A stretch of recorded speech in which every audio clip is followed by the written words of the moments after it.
Light নেই, দুঃখজনক হলে সত্য। আমার এক মামা, আমার এক চাচা বললে গরুস্থানে গিয়ে জনগণের উপকার, তাই আপনার কাছে আমার দাবি, এই গ্রামে ব্যক্তির সাথে কোনো কাজ গেলে আপনি করবেন না। মনে হচ্ছে না যে উড়ি এসে জড়ি বসছে, উনি আওয়ামী লীগ পরিবারের সন্তান, তাই উনি আর কি সংসদ সদস্য নির্বাচিত হয়েছে। আমি তো আওয়ামী লীগ পরিবারের সন্তান, আমি তো আওয়ামী লীগের পদ পাঠিয়ে পারি, আশা করতেই পারি।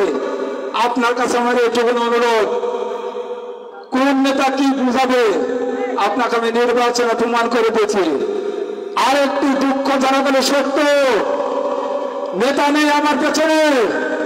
আওয়ামী লীগের এই আজানের 40 থেকে 50টা কর্মী আমি খাতা কলমে লিস্ট করে আমি যে কোনো সময় দেখে দেবো 30 থেকে 35 জন আওয়ামী লীগের পোড় খাওয়া কর্মী, জেল কাটা, হাজত কাটা। বিএনপি ক্ষমতা এসে 2001 সালে বাড়ি ছেড়েছিল।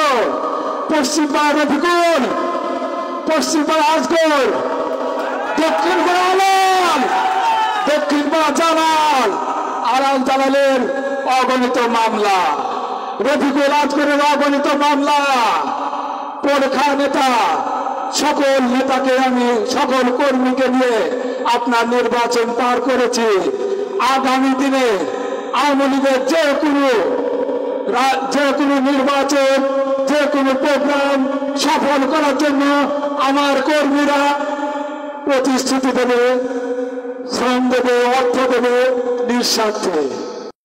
করার পর আগামী দিনে স্মার্ট বাংলাদেশ গড়ার যে প্রত্যয় নিয়েছে, সেই প্রত্যয় আমরা যাতে বিশেষ করে বাস্তবায়ন করতে পারি ধানখোলা ইউনিয়নে, সেদিকে এগিয়ে চলবো। এই বলে আমার বক্তব্য শেষ করছি। জয় বাংলা, জয় বঙ্গবন্ধু, জয় হোক সকলে ধন্যবাদ।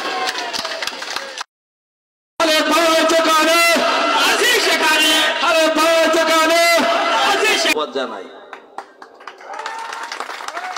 এই আজাদের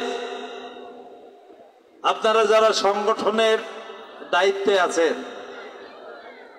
এই দায়িত্ব থাকার কারণেই আমি গতকালও আমার কাছে মেসেজ, কেউ কেউ এই প্রোগ্রামটিতে আমাদের বাহিরের মেহমান না আসার ব্যাপারে একটু রিকোয়েস্ট অনুরোধ করেছে। এইটা খুব ভালো কালচার না, এটা খুব ভালো কালচার না।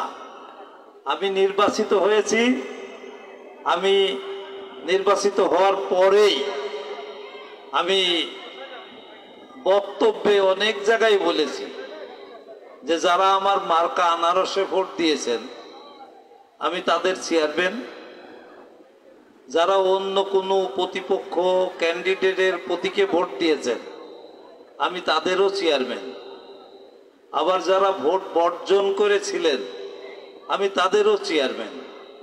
চেয়ারম্যান হিসাবে আমি এখন সবার, আমি সকল নাগরিকের চেয়ারম্যান।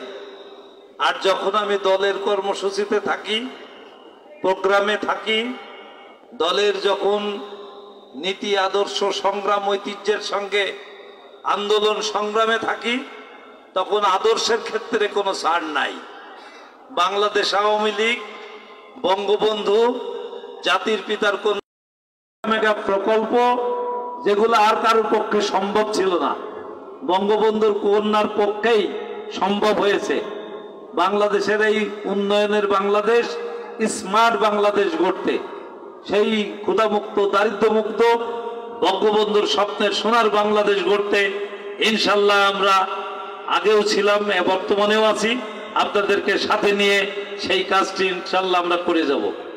বক্তব্য না বাড়িয়েই আপনাদের সবার প্রতি আমার আবারও কৃতজ্ঞতা, সেই সাথে যে আবহাওয়ার জন্য যে আমাদের এই জনসভাটা একটু তীব্র ঘটলো, এর জন্য আমি অনেক দুঃখিত এবং আমার এই ওয়ার্ডবাসীর পক্ষে থেকে অনেক শুভেচ্ছা জানিয়ে আজকে